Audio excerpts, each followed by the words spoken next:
Hello, welcome to Political Observation second part X83.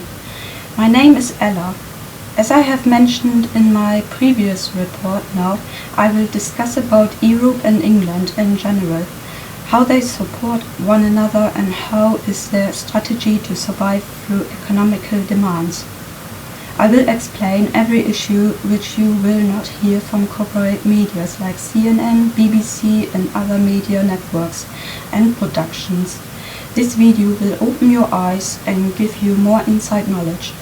As a listener, I like you to judge freely for yourself.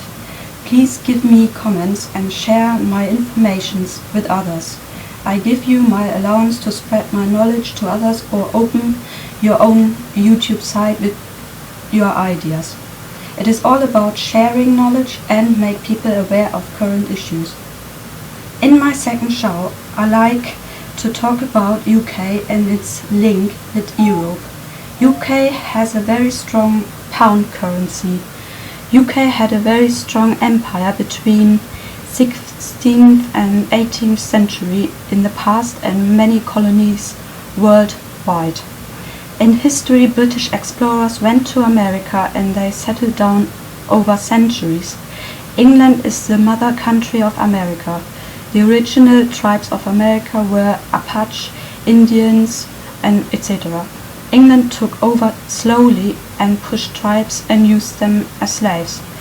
America became an English-speaking nation. England spread out themselves globally in history. They even used Australia as a prison island. Aborigines have been pushed aside and they have been used for English advantages. England was in 18th century a powerful empire and nation.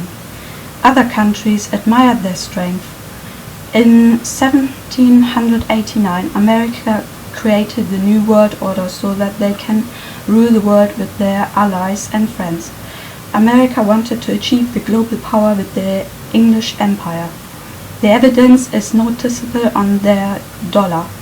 On the banknote you can see an eye with a pyramid.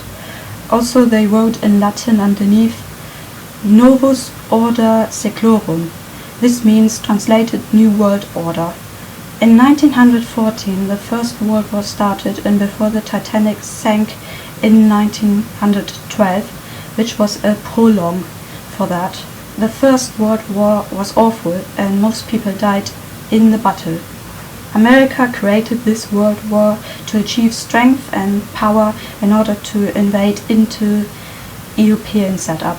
Germany had a very powerful industry in 1850 and after First World War.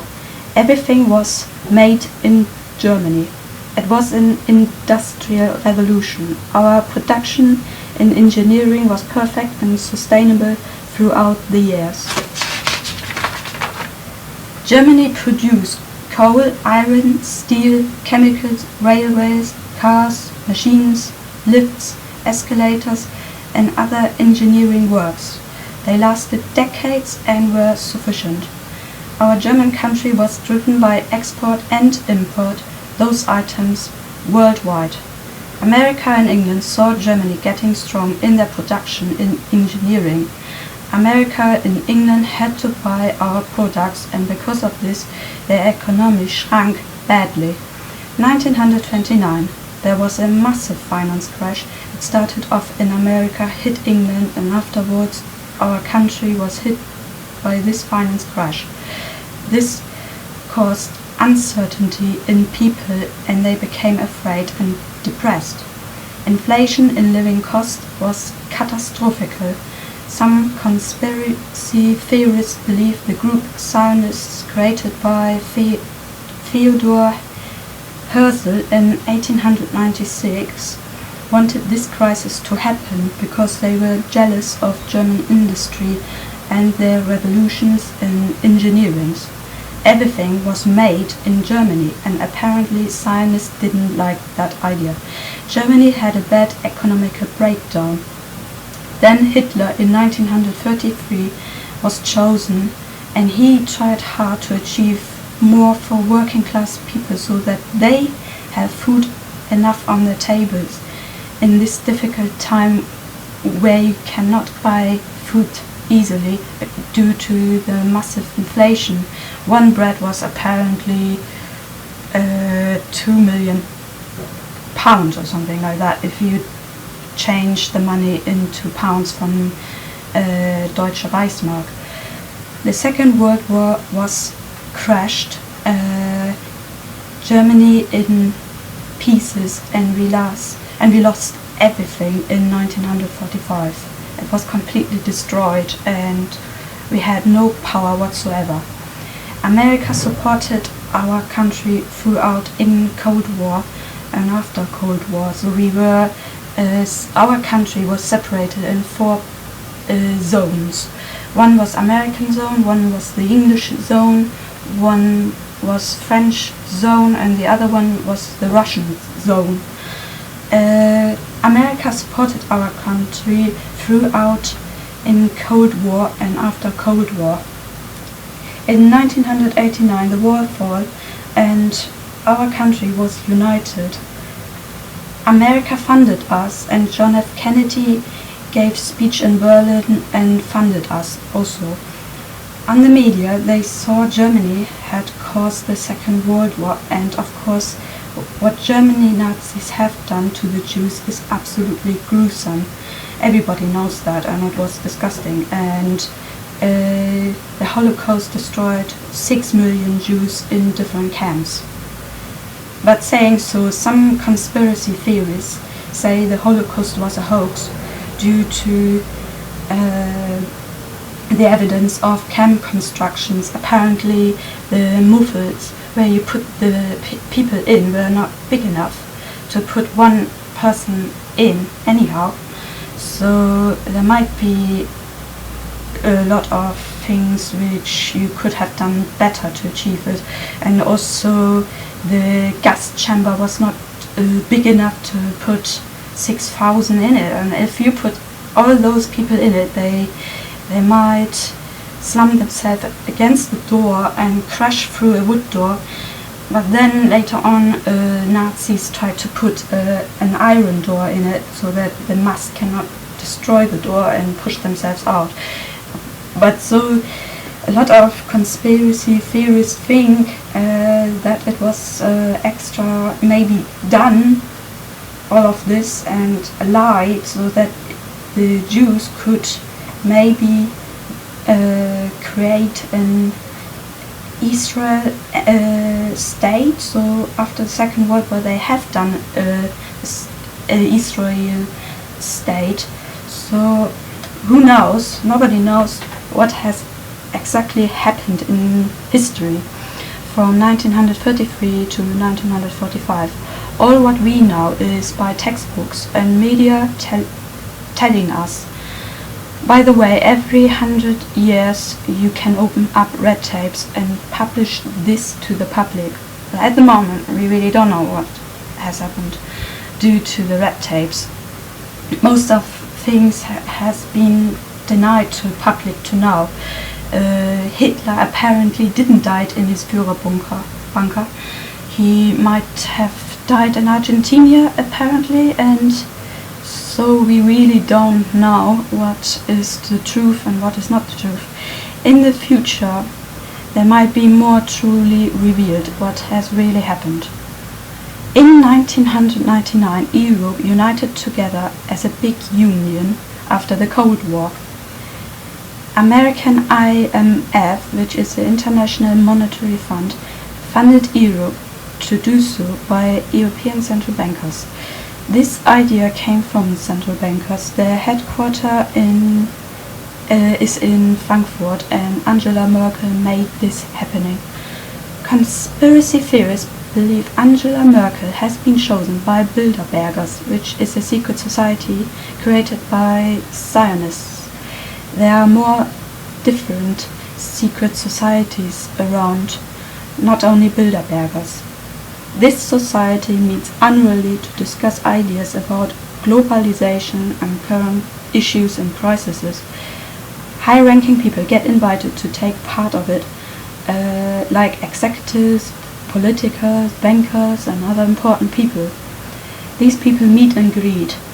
Public and civilians do not know what decisions they come up with. Some people agree what conspiracy theorists say, and some people believe what media say.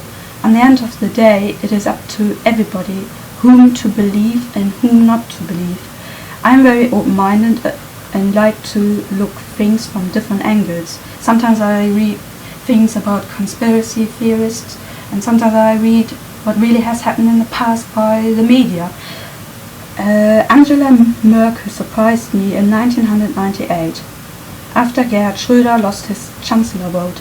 Gerhard Schröder was a chancellor for SPD, which is a democratic party which stands for Labour Party and normal working class people.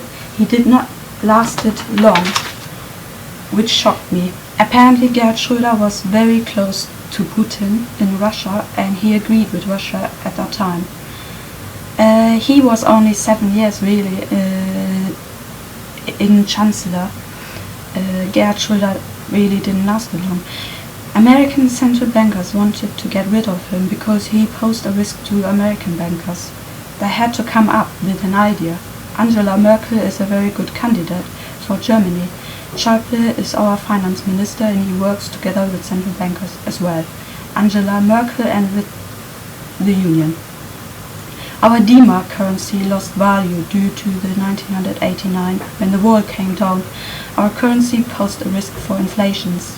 The idea of bringing the EU together as a union was a good idea to make ends meet, so that the prices are much cheaper if you export or import to other European nations, and also you can easier talk to one another, and things come much more better in that way if you unite. And in my opinion, it was a good idea. So also it brought peace into the Eurozone, which never was before. Angela Merkel is proud of this achievement, and she mentioned this proudness nearly in every political speech. Maybe it was a good idea to become stable financially and bring peace. American bankers, IMF, like the International Monetary Fund, are supporting EU. Since this exists, actually we could put up American flags in Europe everywhere due to their support. We can be glad that they bailed us out and supported us throughout, but on the other hand we are limited in decision making. We have to follow American ideas. As you all know, the Ukrainian crisis has shocked everybody and people globally. Vladimir Putin in Russia supports the old golden USSR. In the Cold War, he was working in East Germany as a former KGB officer to help the Stasi headquarters. He's a very intelligent man, and he worked himself up, and now he is the head of Russia. Slowly but surely Putin creates his old USSR. This is what media is telling us. America and Europe are afraid of this.